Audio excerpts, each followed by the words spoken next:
And now the plot thickens.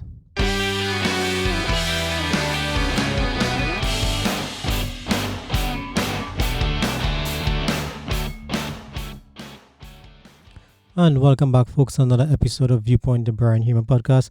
This is episode number 43. So, before we dive into everything, allow me to remind everyone that this podcast can be found on all major podcasting platforms, including Twitter, YouTube, Spotify, Google Podcasts, iTunes, and Facebook. Remember, folks, to download these apps and subscribe, like, and that way you'll be informed of whenever a new episode is released, and you won't miss any. So, let's get into it right now. So I'm supposed to release this podcast on last Monday, but as you all know, last Monday was the budget debate, and I told myself I was going to wait until whatever outcomes or whatever happened in the budget debate, I would do perhaps even release a late episode, and it would have encompassed everything that took place in the budget and all of that stuff. But I want to let you know, and for those of you who are listening to this budget debate, not the debate actually, but the budget by the Minister of Finance, I'm sorry for you. You're in the same boat as I am, because you would have wasted nearly 4 hours of your life. Well, the Minister of Finance spoke for 3 hours and 48 minutes around that time. But nearly 4 hours of your life you would have given up to hear absolutely nothing. I mean, I can't believe that someone could speak for nearly 4 hours and say nothing. I told myself that we wasted time.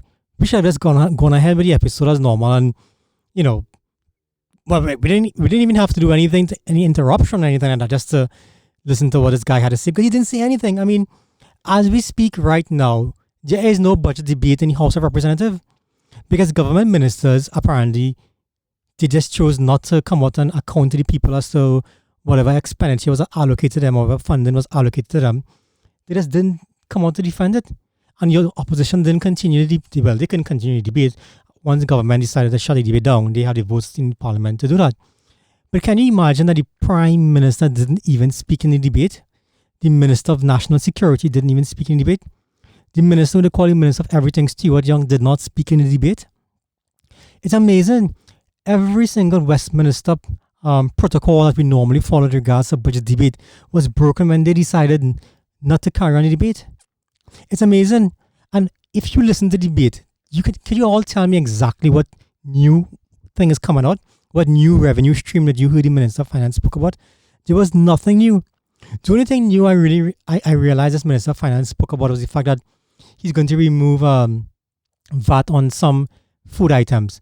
But as I recall, and let me remind you, there was a point in time when VAT was removed from over 7,000 food items. And when this Minister of Finance came back in charge, he placed back VAT on all those food items. Now to come and tell us that he's removing VAT once again? I mean, you put back the VAT in the first place. You're not doing us a favor by removing VAT. There was no VAT. You placed this VAT back on us. What else did we discover from the Minister of Finance budget when he was reading his budget? I realized that the Minister of Finance, well, I got a through the budget debate anyway, from the Leader of Opposition, that this government would have withdrawn nearly $16.3 billion in the Heritage and Stabilization Fund. But beyond that, total deposits in the Heritage and Stabilization Fund would have totaled $7.1 billion. That's how much the fund started with. And this government when I say started with, that's how much the fund had at the end of 2015.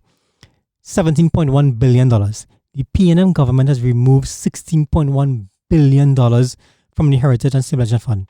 Thank God for interest, because if there were no interest accumulated on that fund, the fund would have been nearly depleted. That's why we still have a few $1 billion left in that fund, because of interest. Could you imagine that there's only been one government who has withdrawn from his fund?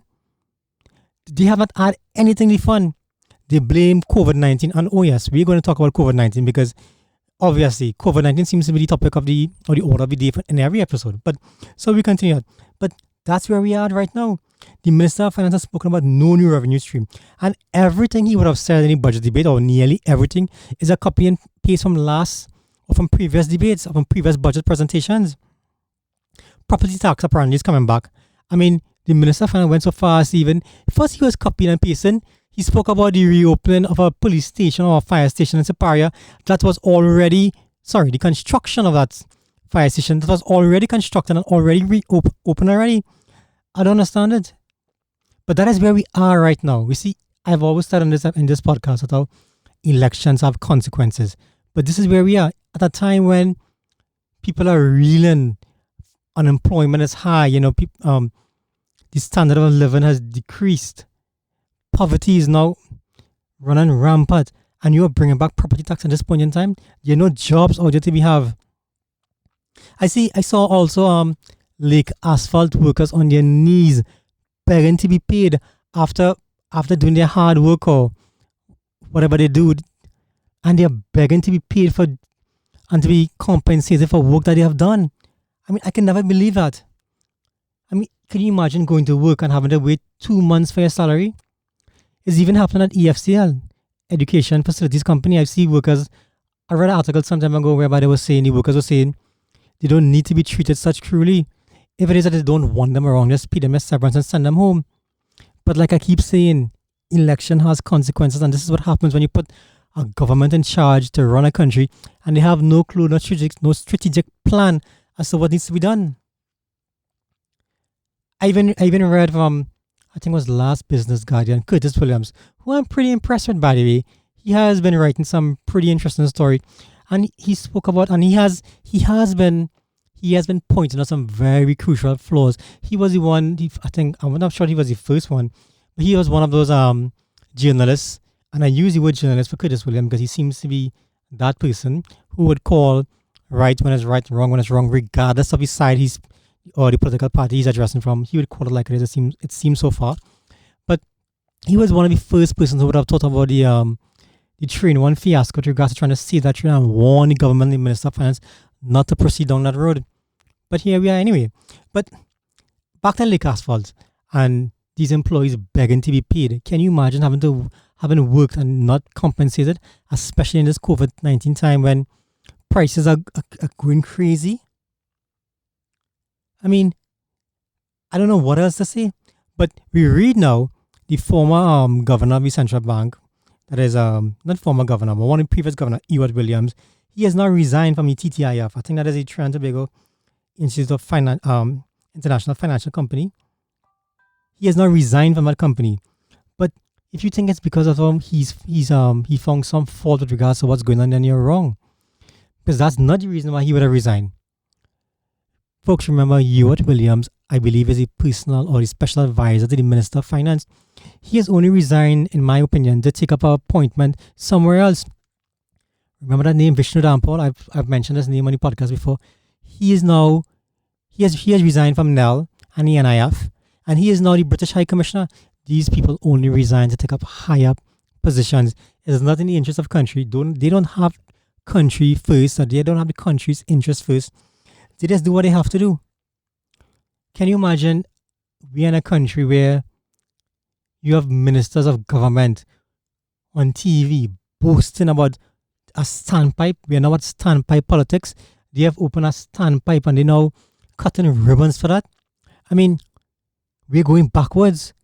Instead of you cutting ribbons for bringing water to all the communities in that area, but you would cut a ribbon for a standpipe. And we should be happy about that, proud about that. That's how, they're getting water via standpipe. We are not going anywhere fast in this country. This budget debate held nothing for the people. The budget in itself held nothing for the people. Because if you have no new revenue streams, then you have nothing. You're just doing the same thing over and over, and you're hoping for a different outcome. But more than that, what I've learned from the budget and the budget debate as well, and folks, during the budget, normally one of the protocols of the Minister of Finance would account for the expenditure of the previous year. He came this year and he didn't even speak about the expenditure. Imagine you talk for nearly 4 hours and you haven't even addressed expenditure from the previous term or the previous year. How is that even possible? What did you talk about for 4 hours? But that is where we are at right now. 4 hours and you didn't even speak about expenditure. But one thing we do know for sure is that this government, since they've been in office, they have taken out or they have run budget deficits to the tune of some $60 billion every single budget they have presented, they have run a budget deficit. And that budget deficit basically means that they are borrowing, and kicking the can further down the road for somebody to come back and repay. And they're not borrowing from international respectable companies. They're not going back to the IMF or to the World Bank because they, for some reason, figured out if they go to the IMF or the World Bank, that they'll have political consequences to pay for that. But that's not the real reason why they're not going back to the IMF. The real reason why they're not going to the IMF is because the IMF have policies and procedures that you need to show them how you're going to spend your money. They would rather borrow from these Latin American calf banks who God knows where they get money from. All they're interested in is a high interest rate. You can get money from the IMF at 2%, but they would rather borrow at 5% from CAF and all these different banks. We are reaching the point now where very soon we won't even be able to borrow. Debt to GDP ratio is apparently at 84%. 84%. I mean, can you imagine that? Very soon, if we keep borrowing at this rate, and this minister intends to run another budget deficit, he's talking about $9 billion budget deficit this time around. But so far, every time he plans to run a budget deficit, he runs it he runs it in, it's beyond what he could even imagine. $13 billion this time, which is budget deficit. That's what they borrowed. $13 billion. We are not progressing. I mean, we are regressing on everything that they're doing. They seem to be finding some way to blame COVID-19, but they're not doing anything to improve the economy. Ask yourself, what new investment have they brought into this country to increase the revenue stream? We know foreign direct investment is flying into this country like God knows what. ExxonMobil recently decided to move all the supply out of country. Everybody's focusing now on Guyana. Our oil industry, our energy industry for that matter, seems to be dying. The Minister of Finance is talking about higher gas prices and increased barrels of oil production per day. He's hoping for 87,000 barrels of oil by next year. Just saying these numbers and hoping that they actually come about next year doesn't make it happen. We have done nothing to get to that point. We have a situation where NGC, indemnifying directors, I am saying that indemnification issue extends beyond NGC. And we'll talk about that in a while again with regards to how these indemnifications is just running rampant. We only know the tip of the iceberg, I believe. But if you did not listen to the budget debate, you have missed absolutely nothing from the Minister of Finance. Just listen to any previous years if you have, and then you would hear exactly what he spoke about. So that's what came about from 4 hours of a Minister of Finance standing, speaking, addressing the nation. And then you have these chambers of industry coming out and saying that it's a step in the right direction. These bunch of, I don't even know what to call them. They would say and do anything just to get the Minister of Finance to even throw them a bone. But they won't stand up for the right thing. What I've realized is that some of these business associations, they don't have the backs of the population. They don't have the backs of the citizen. All they care about is themselves. They will do whatever it takes to earn a buck, regardless of how far the country sinks with regards to going back on everything that we believe in. They don't care about that. Anything that they would say to continue. Folks, I don't know. The finances of this country is going nowhere fast. We don't seem to be improving on in any index at any point in time. And I suspect, the Minister of Finance thinks that it's going to get better, but I suspect, and so far we haven't been wrong with regards to all those economists and who have been talking about this country regressing. I suspect this is just the beginning. At some point in time, it's going to get critical. And I've always been saying that how the straw that's going to break the camel back in Trinidad and Tobago is that foreign currency or the lack of it. Because without foreign currency, we have nowhere to go. We don't make much in this country, and the government doesn't seem about trying to change that into new direction to get them the manufacturing up at any point in the way. You're going to see. You see how it have companies like PriceMart and all that stuff trying to redo the business model. I'm not quite sure if they're going to be successful. Still see all those car companies. You put in restrictions on foreign used car companies, but you're not putting restrictions on new car companies. You're asking in the budget debate. Sorry, to he spoke about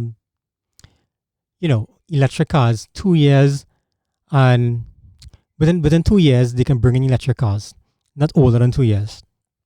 Who's gonna buy electric car? I mean, if you're looking, you want to go green, so you're going with electric vehicles. Was any research done as to how these electric vehicles are going to be charged? Do we have the power to pay to charge these electric vehicles when they come in? I mean, let's just say you sell 100,000 electric vehicles. Oh, you're going green, but do you have the capacity and the grid to charge those vehicles? You just can't simply say that you want to go green and go green. Phasing out of these combustion engines type vehicles is not going to happen overnight. And is it going to be feasible for your economy just to say you want to phase out combustion engine, you want to go green? Can we really afford it? I mean, does the average house in Trinidad and Tobago capable of charging a electric vehicle? It's not 120 current, It's 220 current and possibly even three-phase current to charge these vehicles. I think the Tulsa needs to be charged via three-phase current. How many houses in Trinidad and Tobago has three-phase current? I mean, like I said, there's no strategic plan in this budget. Like the government doesn't seem to have any real strategic goal for moving forward. Like a holistic plan to say, you know what, we're going to do A, we're going to do B, we're going to do C. They just seem to be doing things willy-nilly. It's like almost like if it's survival. And that's another topic we're going to talk about later on in this episode as well. Survival, in terms of how long can they continue doing this. But anyhow, folks, I waited to release episode 43 last week, and it was 4 hours of just nothing. It just got everyone frustrated and tired after listening to that, to hear something special and you heard nothing. And that's why we are here today on this episode, not releasing the analysis of the budget, which is an absolutely nothing budget. We can't even talk more about national security and all these different ministries because, like I said, those ministers didn't even speak any budget, so you can even hear them to justify what they did, what they were planning to do. That's where we are, folks. Let's get on to the next point for now. Another topic I want to talk to you guys about is something I mentioned last week, but this time, as I said in the introduction of this podcast, the plot thickens first, and it all pertains with this Police Service Commission. Now, as you all know, last time I was talking about this, commissioners were dropping like flies from the Police Service Commission, and I think the only person that was remaining was Blissy Prasad, who was the chairperson of the Police Service Commission. But now Bliss is gone. Yep, that's right, folks. There's nobody else remaining on the Police Service Commission. But the plot thickens. And why does it thicken?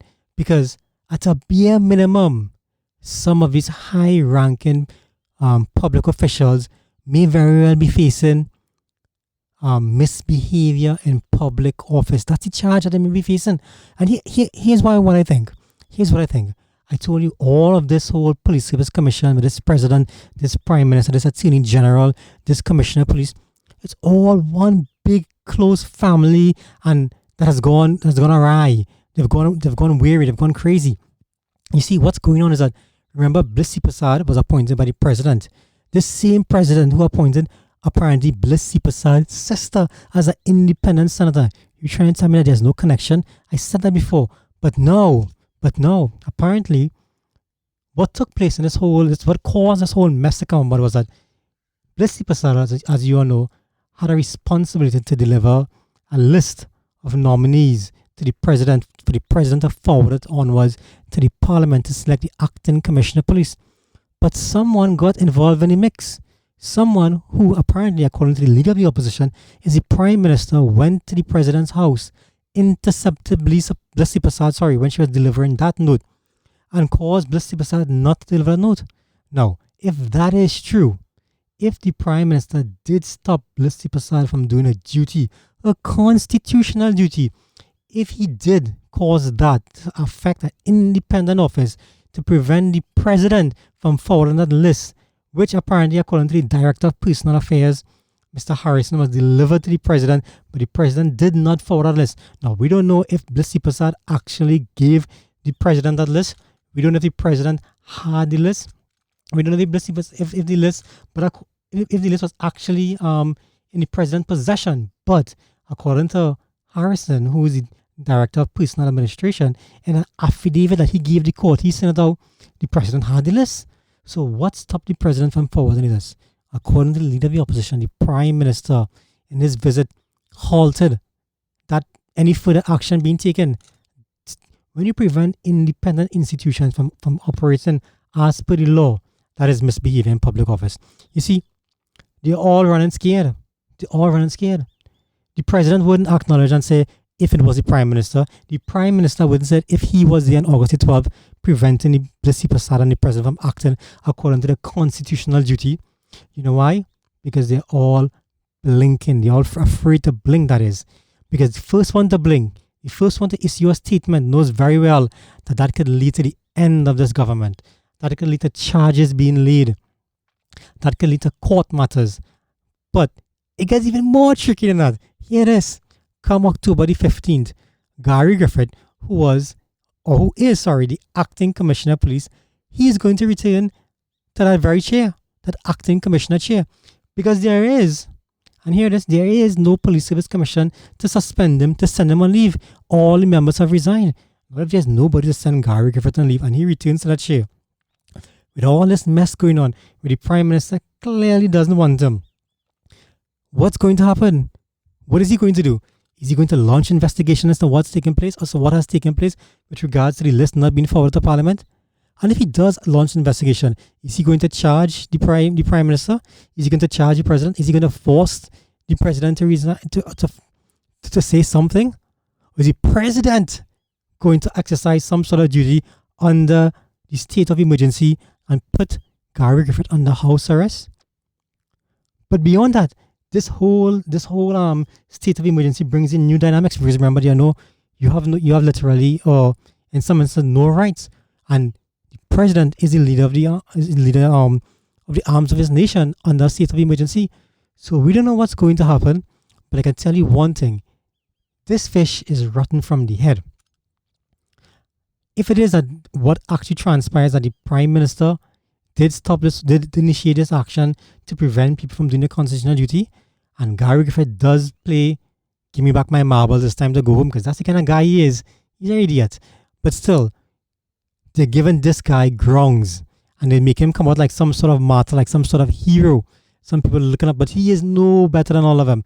And this new commissioner of police, acting commissioner of police, McDonald Jacob, I have not seen anything to be impressed with.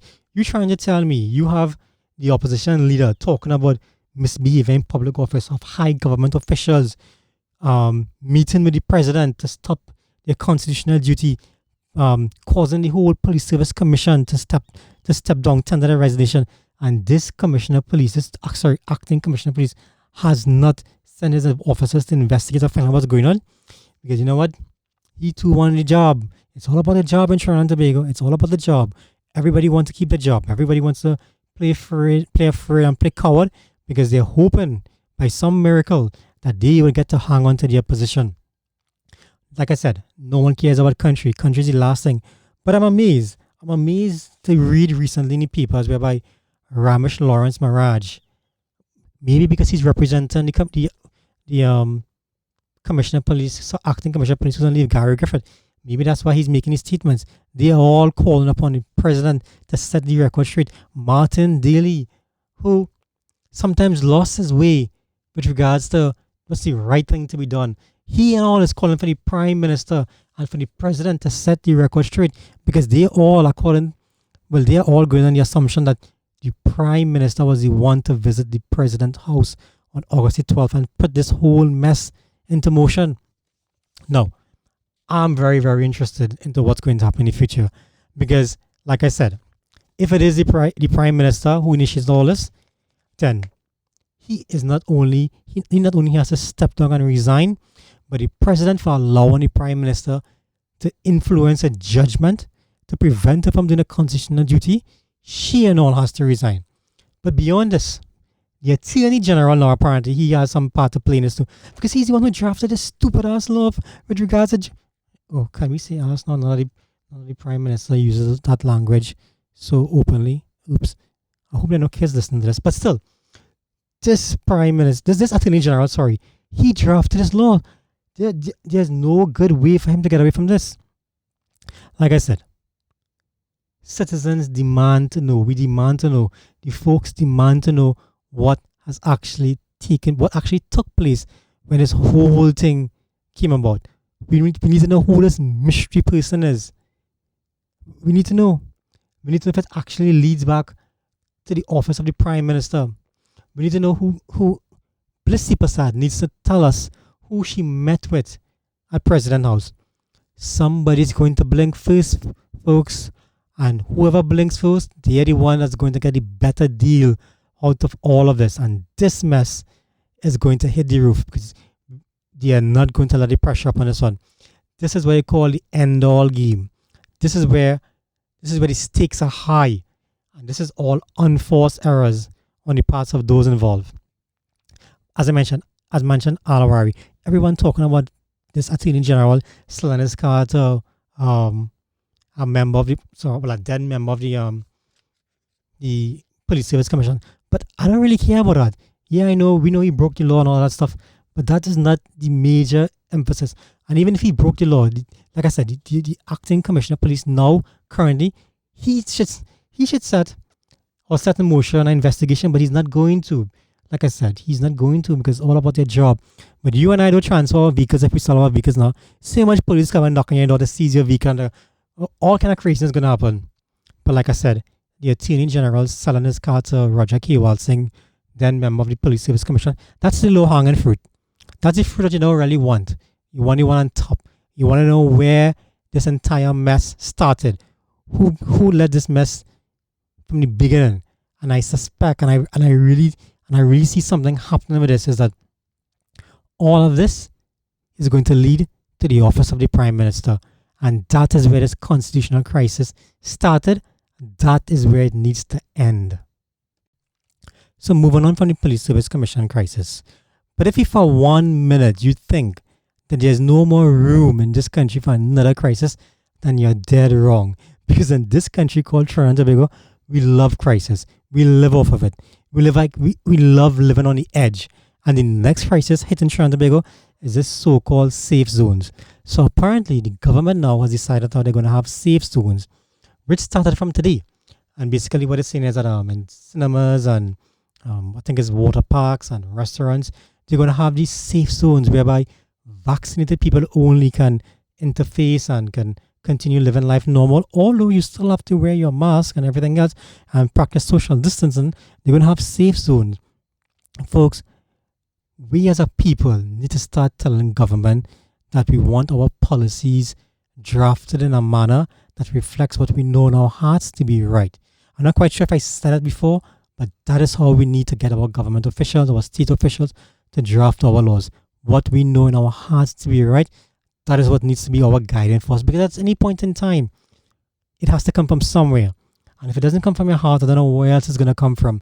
This safe zone is nothing but a bunch of discriminatory practices, no different from how it was in Nazi Germany, whereby they're going to be walking around, those police officers or whoever it is that get into these safe zones to monitor them. You have to show them your vaccination card, and if you don't have a vaccination card, then you're going to be liable to, I think it's a $5,000 fine. I refuse to see the authority to police officers or to the state to dictate my freedom of movement.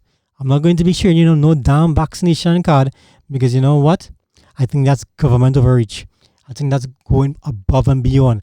I think that's a return to a type of lifestyle that we know only too well in history serves no real purpose for us as citizens. We don't want that in our country. We know better than that.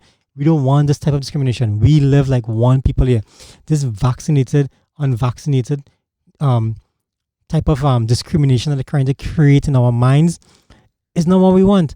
And that's what they're doing. I've seen recently it's now reflecting in the workplace. Even though the president of the industrial court, I think it was Deborah Thomas Felix, has come out openly and said that how you can't have this these laws whereby you're trying to change the terms and conditions of employees' employment willy-nilly. There's no room for that. That the law doesn't support that. but they're still doing it. Government is now openly breaking the law, even though the industrial court, the president of the industrial court has issued her personal opinion on that. They're openly breaking it, and they're not even taking us. It's as though she means nothing to them. And where I don't know. In my last episode, I called for those legal minds to start taking these cases to court and challenging the government openly. But everybody believe in their job. Everybody believe in the next brief, where the next government brief is going to come from, how they're going to earn a living, because they all depend on the brief. But like I said, I am not giving them the authority to determine how and where I go. If they don't want me in the vaccinated place, I'm just not going to the vaccinated place. But I'm not going to allow them to force me to show them no vaccination card. And no one should. Whether you have vaccinated or not, that's not the damn business. They don't need to see your card. This is a free country. Well, whatever the word free means still. So that's what I think about that whole safe zone. It's bound to fail. It's destined to fail. Because cinemas, for example. Cinemas. I mean, if you're going to see the movie, you're going to carry kids, right? But if you can't carry kids, then what's the point in going to movies? What's the point to go to the movies? I mean, you can't carry kids. It's a whole fun, entertainment, relaxing period. And the kids are home while you're in the movies. That's not going to happen. These ridiculous chambers who are supporting these safe zone policies, very soon they're going to come begging for the country to be open back, because they know they can't sustain their businesses based on vaccinated people only. And even if they are vaccinated, they're not going to be coming because they can't leave the kids home. The business that you're going to generate from such a small clientele, from such a small population of vaccinated people, it's not going to assist you. It's not going to assist you. But hey, that's where we are right now. They want safe zones, they're going to get safe zones. But like I said, safe zones are not going to work. And all of this, and you keep hearing about all this talk about Delta variant and the building up. I honestly believe that this whole build up of this Delta variant stuff is just an excuse. It's just an excuse to have some sort of shutdown in the economy. And I'll tell you why I say that. Because you see, folks, this government is running scared of what the people may eventually do. So they're trying to govern on SOE, on Delta, on COVID-19 pandemic as much as they can. That's the only way they know to govern, because very well the people are getting fed up with this. You walk around. I mean, you walk around, you look at it. People are back out on playing football. No one cares about this whole pandemic thing anymore. It's just tiring. At some point in time, when you keep pushing this narrative without being serious about it, just taking it as a joke, the population is going to get tired. They definitely are going to get tired, especially when they see that we have gone from a situation whereby the Prime Minister is not going to beg for vaccines to where we have so much vaccines now that the population is just not interested in taking the vaccines to that extent anymore, because they don't see the virus as being as critical as it once was, or it was once thought to be anyway. So I don't know what's going to happen. I mean, but going back to Deborah Thomas Felix and the industrial court, I see UDCOT now recently, they are now saying that if you're not vaccinated, then they actually did. They sent home an employee because she wasn't vaccinated. This is wrong, folks. I mean, what is the intention of such ridiculous policies when it comes to employees who are not vaccinated? I mean, really, what is the plan? What is the end game here? Because I mean, whether you are vaccinated or not, you can still get the virus. I mean, the only difference that they're saying now is that you can't be hospitalized, as I mentioned before. But if you can still get the virus, and there's something called freedom of choice, and you choose not to get the vaccine, what's the point? What is all of this about safe zones? And I mean, you can still get the virus. This is not really a vaccine. This is what do you call it? A hospitalization prevention drug? Shouldn't we be trying to import drugs that now treat COVID-19? Because the vaccine is only assistant, and we know how we can never get to the point where there's zero COVID-19. What we should be doing is trying to treat COVID-19 as fast as it comes up, as much as we can, and try and let the folks decide on their own to get vaccinated to prevent it from being such a serious case. I don't understand the whole point as it relates to UDCOT on other companies sending home employees until they get vaccinated. So what if they choose not to get vaccinated? Then what? Were you going to fire them? So okay, if that's the intention, then let me fire everybody who's not vaccinated.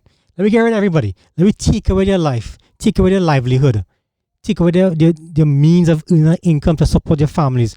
Then what? Then what? Make poverty the new endemic in Trinidad and Tobago? Because that's what's going on right now anyway.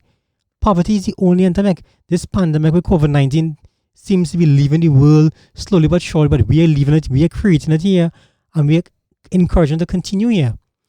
And we are replaced, well, it's not going to be replaced, but we're now creating poverty. I mean, it makes no sense to destroy the lives of some of other people just because you're afraid of a virus. At the end of the day, if these people don't have jobs, these unvaccinated people don't have jobs, what do you expect them to do? I mean, how are they going to live? Are they going to go for hampers? Is that what you want? Do you want to see the unemployment rate reach what, 50%? Live and let live. Let people live. I mean, I just don't understand. I don't understand the logic behind the entire plan. It just don't make sense. I mean, and it's like I said, you even if you get the vaccine, you can still get the virus. Although they are saying now you may very well have to take a booster, but how much boosters can you possibly take? Because they're saying every 6 months in some cases, so you might have to take a booster. So by when? By when is it going to stop? And like I said, no one is talking about natural immunity for those who had the virus already. Do they need to take a vaccine? I mean, the CDC said they should at least take one shot. But what are the numbers as it relates to infected people and the rate at which they are getting reinfected? But you see, when you're living in a society and in a country whereby the media pushes one narrative only, because at the end of the day, their bread is butter via government ads, and they have to continue along that line. They don't have a choice. They have to continue along that road. You and I can see fairly and very well what's taking place in Australia. And if that's not a wake-up call for us, and it should be frightening to us, that is not where we want to be. You see, even great countries can fall when the media, when officials attempt to govern in a way that's undemocratic. And you're witnessing that in Australia right now. It's scary what's taking place across there. We, as a people, have to come collectively and solve this problem. We have to collectively decide, you know what? We don't want to go down that road. We don't want to see our brothers and sisters be jobless. We don't want to see them be discrimination. We don't want these safe zones. We don't want a situation whereby it's me or them or they and us. And no, we don't want that. We just want one people. This is one of the countries where the only plural societies where we live in harmony. But these safe zones, these vaccinated versus vaccinated people, it's only seeking to bring up division in our country. And we can't allow it to continue.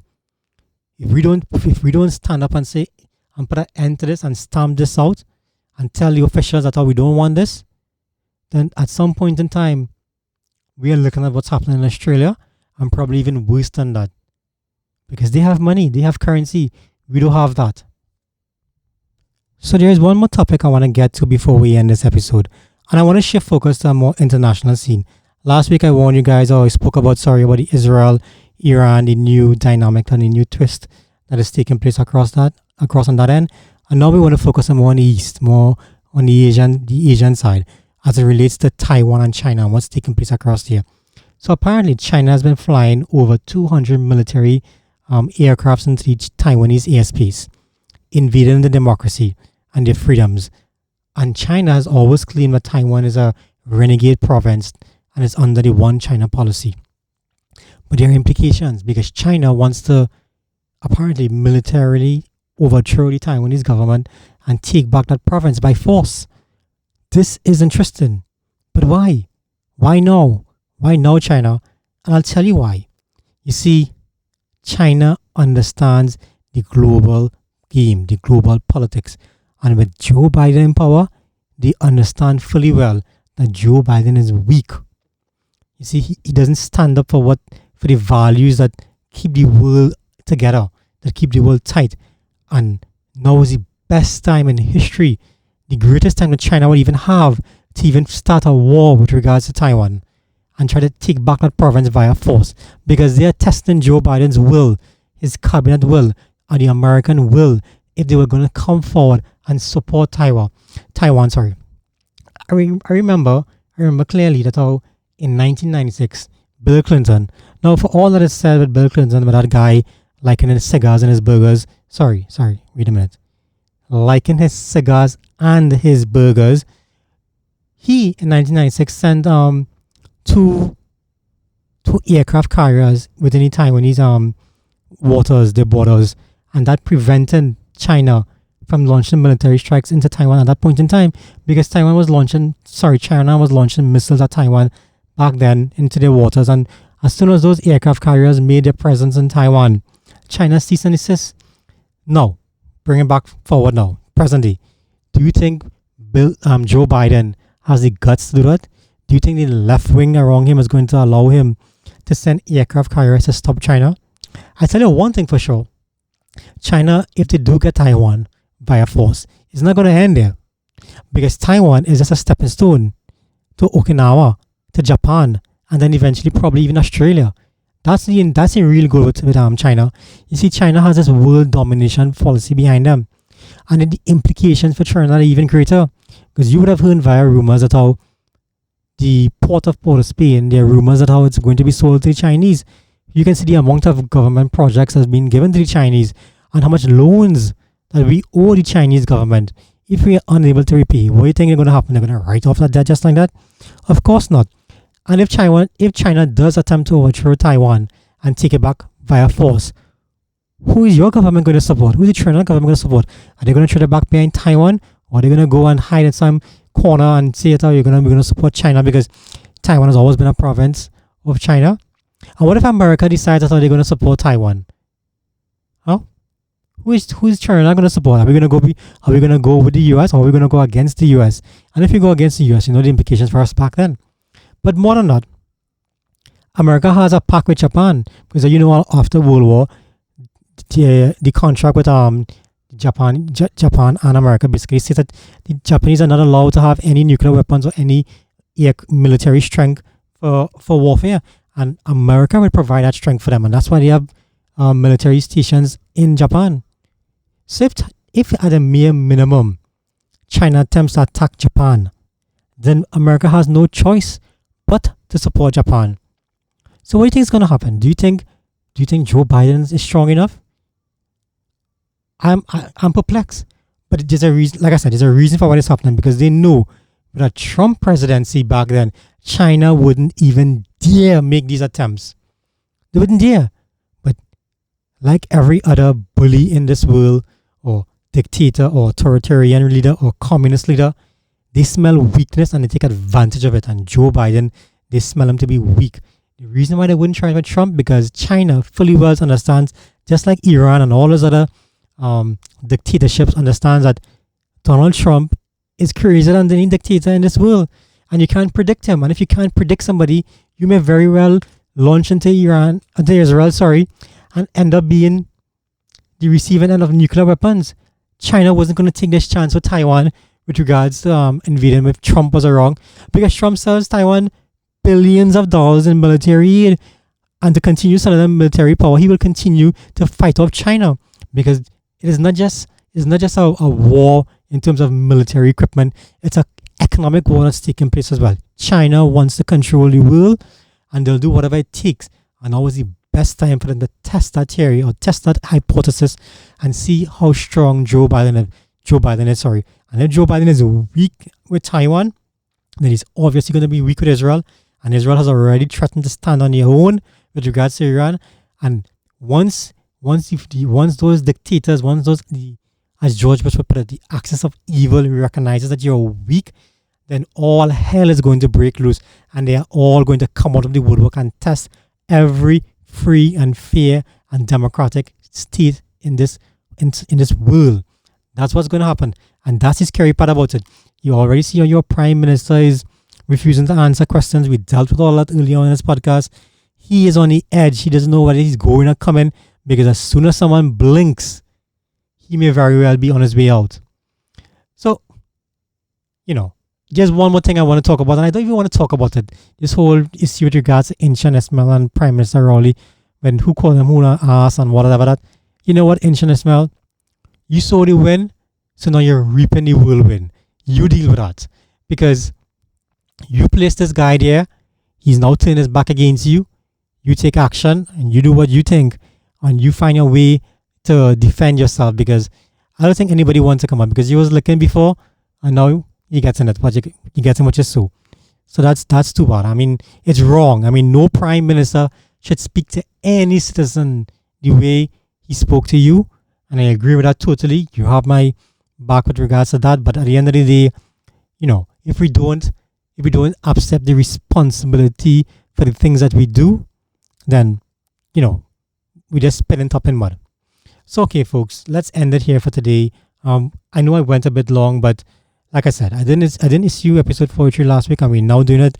So I wanted to get everything out, and we're at that point. So thanks for tuning in, and stay tuned for episode 44. Thanks, and be safe, folks.